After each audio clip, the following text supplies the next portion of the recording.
Hi, you're listening to Meeple, uniting players from around the world. I'm PJ, and with me, as always, is Gareth. Today, we're going to talk about the heavyweight champion, Vital Lacerda. And we're going to talk about three games that are near and dear to both of our hearts from this fantastic designer. Gareth, how are you? I'm very well. How are you? I'm trying to stay awake right now. It is early in the morning where I am, It's and we mid-afternoon had a late here, night.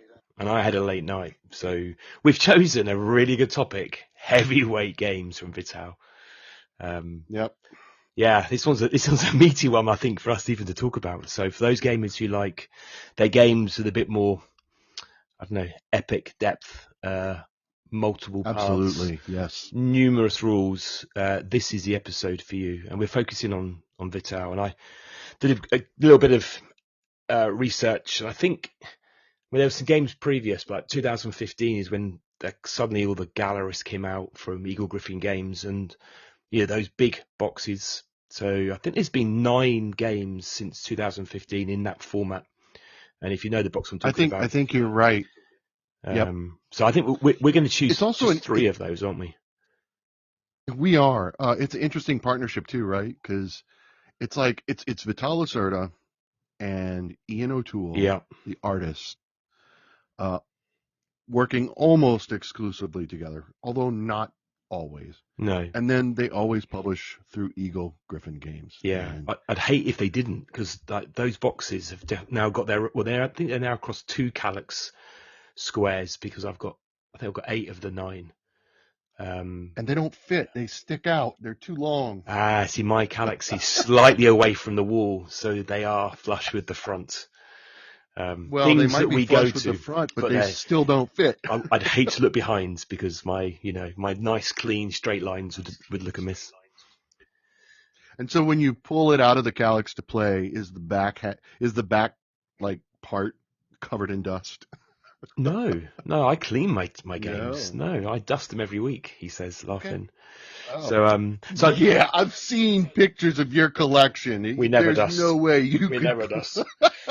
And I think in that time there's been one lighter game, which was is it Macedo de Lisboa?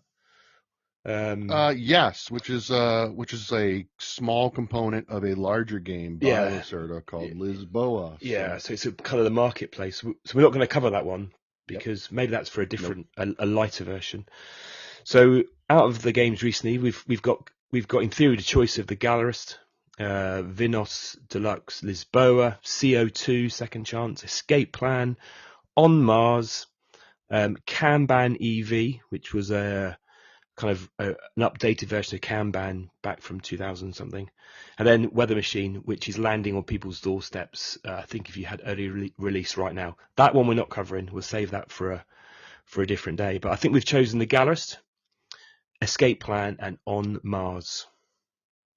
For those of you paying attention, there are two other, I think, fairly popular games by Eagle Griffin that are done by Ian O'Toole, but not designed by Lacerda. Obviously, we won't be talking about them. That is the Scarlet Pimpernel and the near and dear Rococo. Beautiful game. So yeah, Also in the same yeah, box, isn't they're it? I not. mean, yeah. They are, and it's Ian O'Toole, because we were talking about this episode and we were going to talk about Rococo, and we realized that's not a Lacerda game, but it is Ian O'Toole, the artist. So it looks like a Lacerda game, but it is not a Lacerda game. So Still looks beautiful on the shelf. we are gonna we have to talk about that eventually. We need to add that to the card playing Yeah, episode, we, whatever we that's keep called. teasing. We keep teasing it. So anyway, Do you want to start so where would with? you like to begin? Do you want to start with On Mars, which I think you've played that more than me, and So it's the heaviest. It's 4.66 on the Richter scale out of 5 on on the board game geek complexity scale. which is absolutely insane It's and yeah. completely accurate. So you talk to it, because twice I've set it up, I've learnt it, and then everyone has gone, this is too hard, and we haven't finished the game. So you are the one for this. Okay, so So that On Mars is probably the most thematic of all the games. We had talked about it earlier. Um, so you're a colonist, right? And you are, wait for it, on Mars. No. Um, yeah, but you know what? Sometimes you're not. Sometimes you're off Mars. The game, it is. Sometimes you're in orbit on Mm. like, I don't, it's not really a space station, but it's kind of like a Orbiter. supply satellite. Yeah, Yeah, yeah, yeah.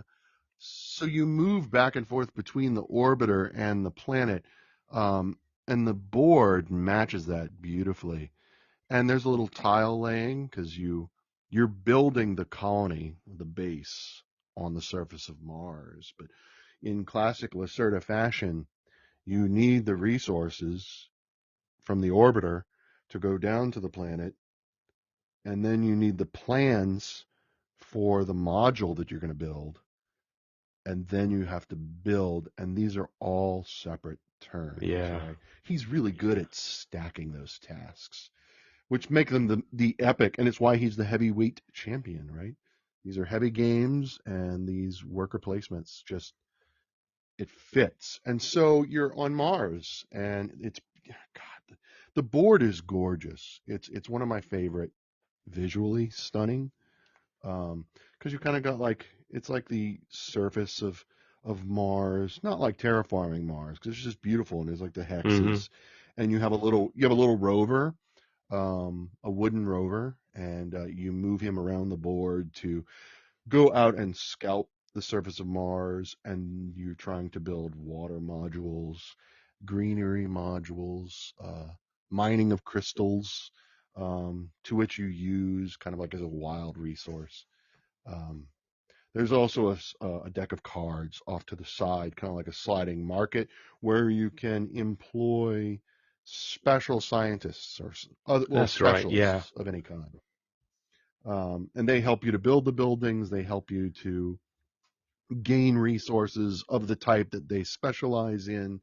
There is a collective component, right? There's a global goal, these 5 levels that you're trying to collectively we're trying to build the base on the surface of Mars to trigger the end game.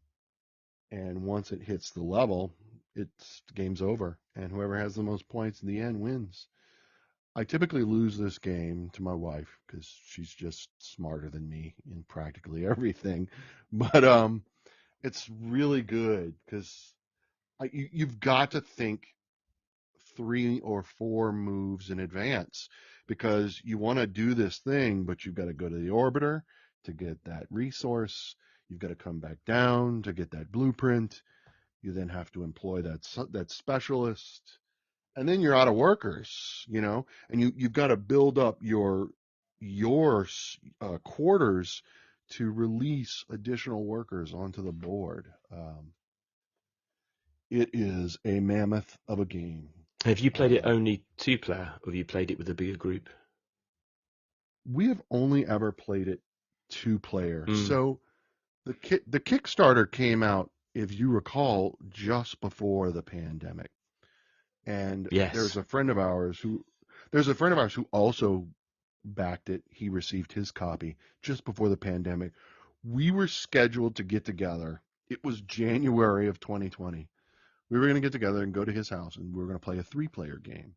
But then he got the flu or something, and then things happened in February. And then March 2020, we locked down and have not been able to get together and play it since. So it's basically been my wife and I. But we have gotten the Alien Invasion expansion, which is very interesting. Multiple scenarios. There's a fully cooperative scenario. There's a 1v all scenario. Okay. Um, yeah, there's a 2-player scenario, which we really enjoyed. Um, we've played all but one because I think that one of them requires 4 players. Right. So we have not yet been able to play that scenario in the expansion. But it's really cool because it adds this element of these aliens competing with you on Mars. I need to get this to the table and get it learnt.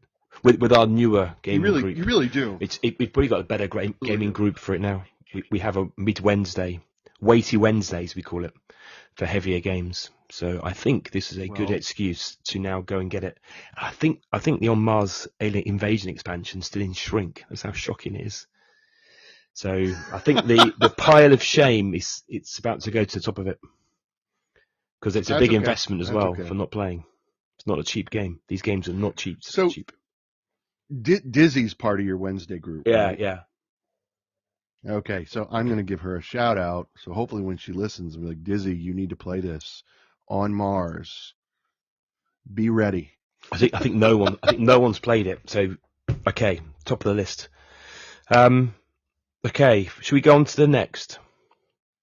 Yeah, I believe you're going to talk about Escape Plan. Yeah, so Escape Plan is probably the lightest of the series that he's done, if you ignore the Mercado de Lisboa. So this is a 3.68. So people put this as the least heavy out of, I guess, that batch over the last 7 or 8 years. But I still find it very enjoyable. It's just, you can definitely feel the dial down on complexity between this and, I guess, the On Mars or even the Gallerist, when we cover that in a minute. So this is a 1 to 5 player game where you have basically done a heist. Money scattered around the city, and me and my fellow thieves, but it's not cooperative, are laying low, and we need to get out of the city with as much cash as we can. Now, some of it's been hidden away in various locations around the city, and we've also invested it into various establishments, like bars, casinos, those kind of things. Unfortunately, everyone has now got super paranoid, so we're all just after ourselves to get out. And the SWAT teams, the police, everyone is after us. So everyone is after you. So not only you're trying to move, and you're on all the tiles. It's basically you get 3 tiles to start with in a round. I think it's four rounds. I might be wrong, might be 3, but more tiles appear on the game, and there's some rules about how you connect the tiles. But there's like sea tiles, different color urban tiles, and you can move across similar types.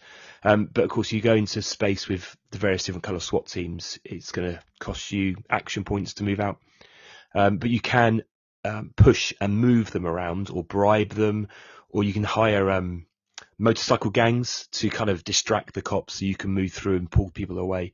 So it's kind of you're manipulating the board so you can get to the various locations. If too many people go to those locations, they start to shut down.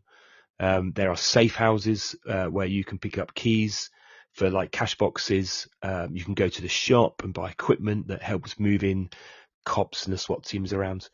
So you got a timed element to it, because there are exits.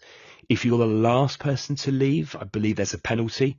But of course, you leave too early, you're letting everyone else get access to what is potentially a lot of loot. So you kind of got this, do I do one more turn? And everyone goes, see you later. And they all escape out the city or left. I think it's like minus 10 points. There's quite a penalty for being last. You don't want that. So you are quite literally left holding the bag. Yeah, literally. And the heat is on. So you're thieves, you're robbers. Basically, the board is modular. So as you put the tiles out, obviously every game is different there. The exits are randomized. There's various people you can hire. You can get, what are they called? But basically, bits of loot that help you improve what you're doing, and people can help you.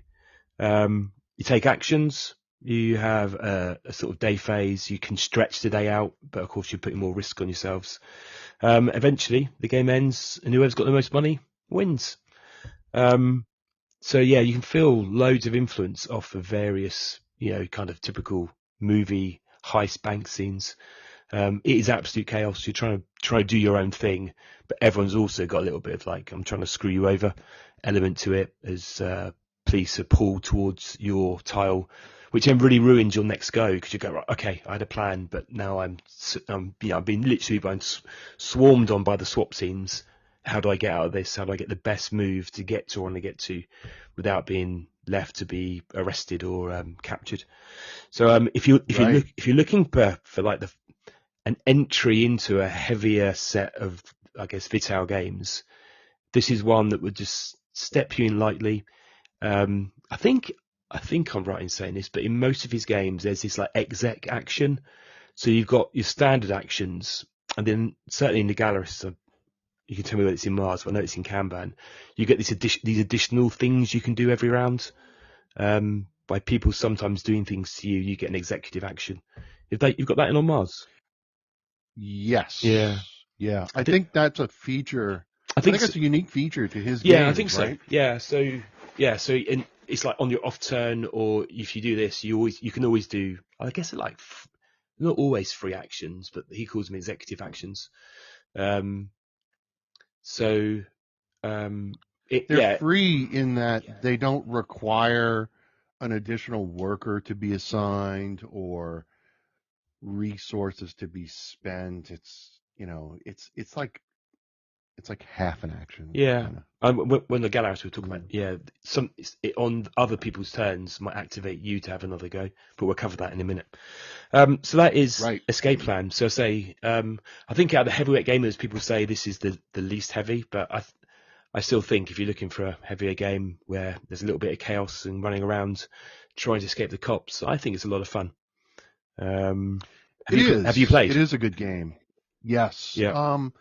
So I think what makes Escape Plan stand out from other of Lacerda's games is that it's the only one that does 5-player. Is that correct? Ooh. Certainly what I've written down here, it would be the case, because on Mars is 1 to 4. I've only ever played Mars it. max is at 4. Gallerist is 4. Gallerist max is at 4. Lisboa max is at 4. What about Kanban? Looking now. You've put me under pressure. Kanban is 4. What's Weather Machine? Which is Weather Machine is 4. Ooh. Yeah. Yeah, it goes from solo to 4, and I think what makes Escape Plan is when you have that 5th player, you want a heavy game, but you have a 5th player present. Escape Plan's good, and it's just heavy enough. Like you said, it's certainly the most easily accessible. Yeah, I was about to say the same. It is the most accessible of his games, but it's still, it's got absolutely a little bit of complexity to it. Yeah, it's good. Okay, shall we talk about The Gallerist, which is my favourite game from this order? Is it your favourite?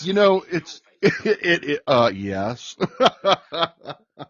So this is a 2015 game, I think. So here's the thing: we were late. We were really late to both Lacerda as a designer and the Gallerist specifically.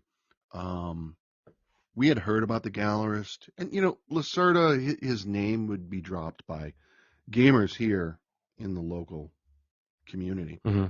But we're like, okay, we weren't really paying attention. And then one day, a friend of ours, he had 3 of us, all librarians and archivists. He figured we'd gravitate to the theme. So and we did. He had us over. We played the Gallerist. It was amazing. It was an amazing experience.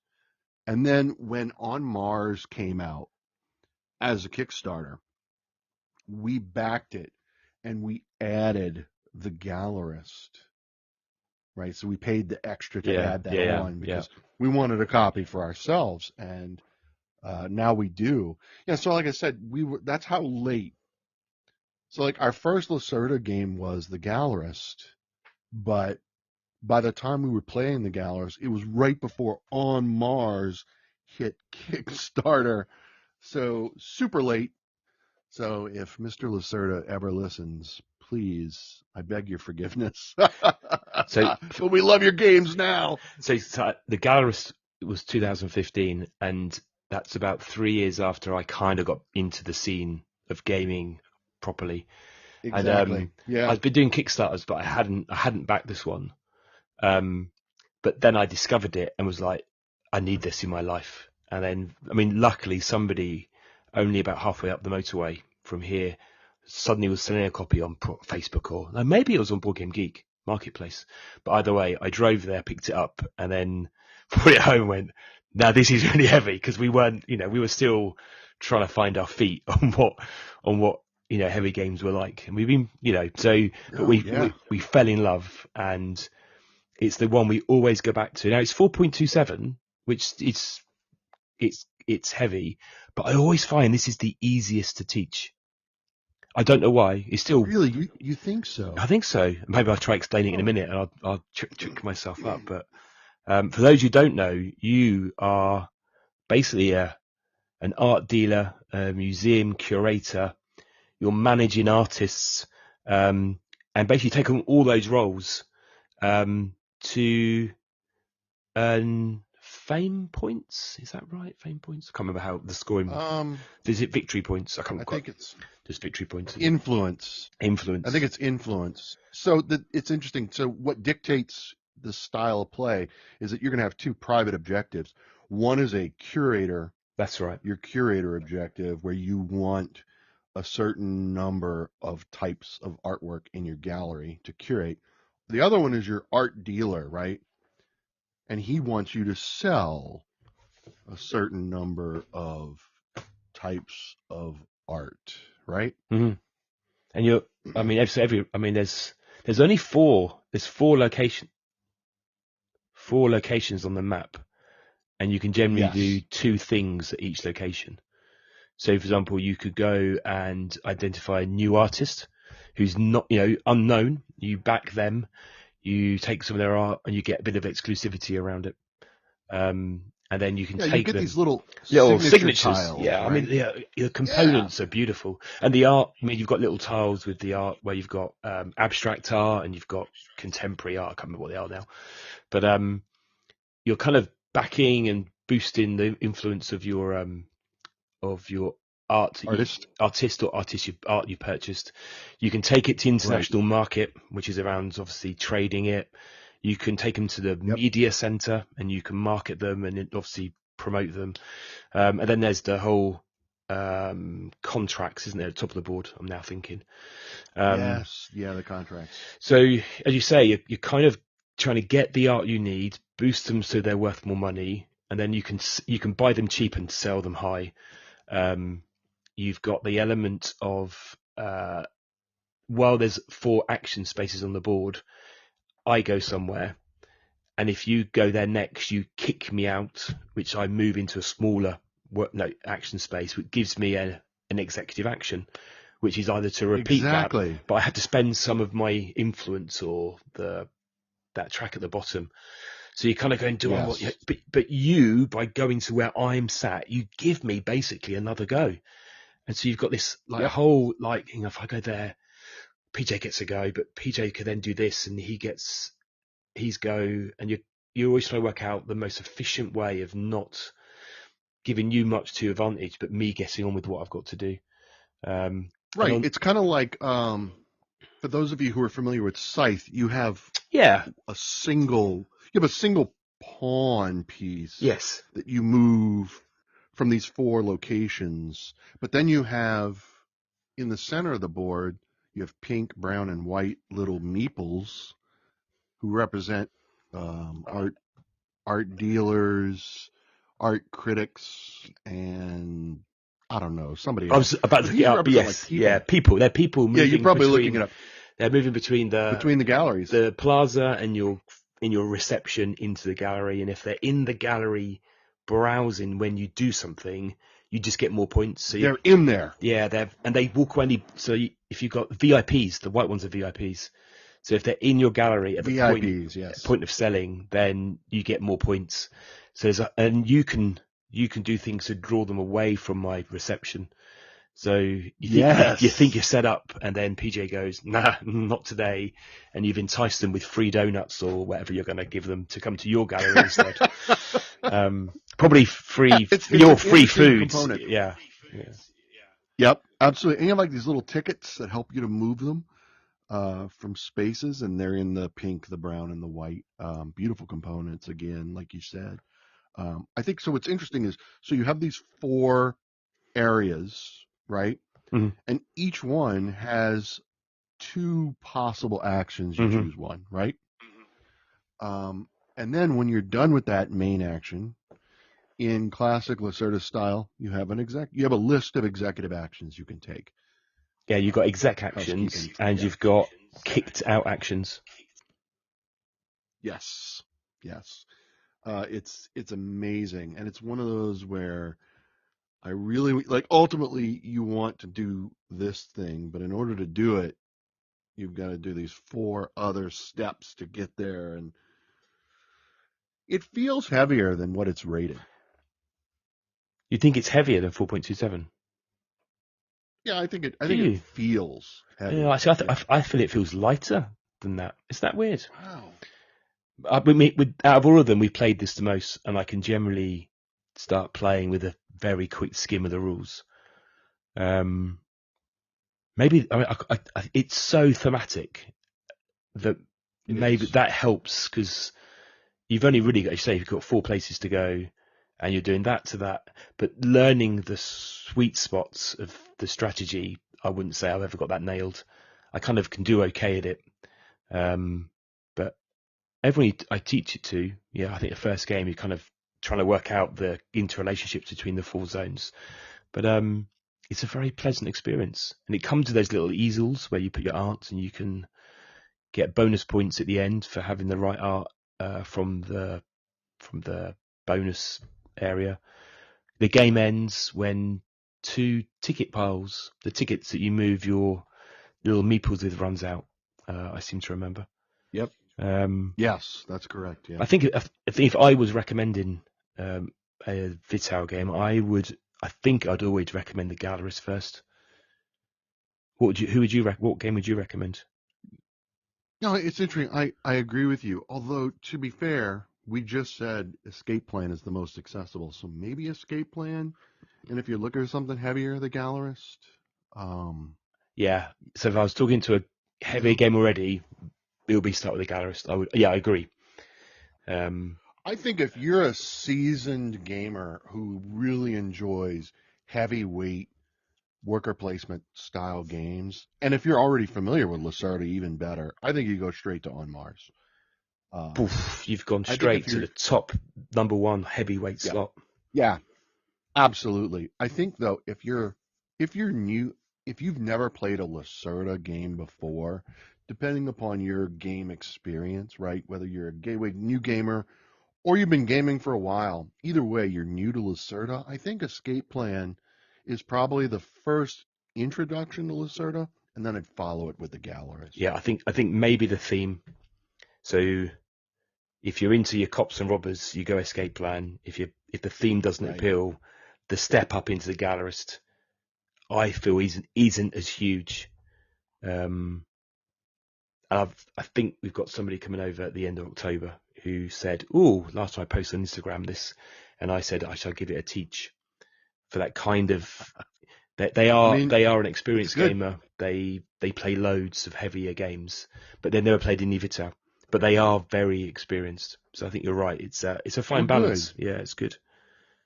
I think it depends. To be fair, how familiar with Lacerda's games is the person in Mm, question, mm, and then that would dictate which one of the two games I would recommend. Play the Gallerist and call me in the morning. yeah, and it is a thing of beauty. The production. I think It that was is. that was. Absolutely. I think that was the first game they did. I know there was obviously he did Kanban before. There's some earlier games. I think even Vinos before they deluxified it. But I think the Gareth was the first in that Eagle Griffin. I think yeah, velvety bags. It is beautiful. A thing of beauty. Yes. Yeah. Um, You are right. and then there's other games. We've got Weather Machine, which I have yet to play, but I've seen a lot of it today. I've been keeping my eye on all of my fellow friends who are over in Essen. Not that I'm jealous. And I was watching Vital live playing or teaching Weather Machine, which currently is rated Yeah. about Yeah. Saw the 4.18. same thing. Yeah, so I'm looking forward to that. I So know, right? it's 4.18 feels really accessible. So that It is due. does. Well, Yeah, I think it's maybe end of the year, because I think early shipment US is going now. So probably rest of You also have Lisboa, which is pretty heavy. That's a 4.58. So that's Lisboa's a monster, to be fair. I see. That's one where we've played it. I always have to reread the rule book. Now, I think you're not such a fan, but I enjoy it. The only challenge I have with that is the colour. It's all very white. Oh, yeah. White and blue, which I find makes it slightly more challenging just to remember what I'm doing. But yeah, it takes about 20 minutes after that to set it up. No, I agree. Yeah. It's a beast. So there's a market aspect in Lisboa, and that's what Mercado de Lisboa is. It extrapolates that out and turns it into a game, and that is like not heavy at all. Yeah, it's like 2.1. Yeah, it's nice, very nice. Yeah, it's if you're new to Eagle Griffin games, then that might be the way to start. Yeah, and then we'll bring you maybe to take the metaphor of the gallerist to its full conclusion. Mercado de Lisboa is the reception area of the gallery. Yeah, it's before getting into Lacerda games. Yeah, there we are. It's a whole game now. We just made a game about the people traveling between the oh yeah. In the middle of that. So the meeples in the gallerist are actually going to have gamers who are playing Mercado in Portugal. It's all got a bit confusing now. Yeah. But yeah, there's a game there. Okay. Okay. Well, I hope people our listeners found that of use, particularly if you've ever wondered, do I want to get into heavier gaming? Do I want to pick up some of Vital's games? If you've got any questions, I'd love answering, those sort of things. I know you do, PJ, as well. Absolutely, yeah. Recently, we've been getting some more feedback as we get more listeners, so we love it. So we want to hear from you. So thank you. Plenty more. So we've got Halloween's upcoming, so we've got that episode in a couple of weeks. Yep. Right. Got a special on miniatures next week, right? Yep, and then we've got a couple of guests. Just locking down some dates. So that will be exciting before year end is over. So thank you for listening, everybody. Really appreciate the time you take out of your lives to listen to us, whatever you're doing and wherever you listen it to. So thank you from me. And thank you from me as well, guys. Thanks for listening. Stay safe.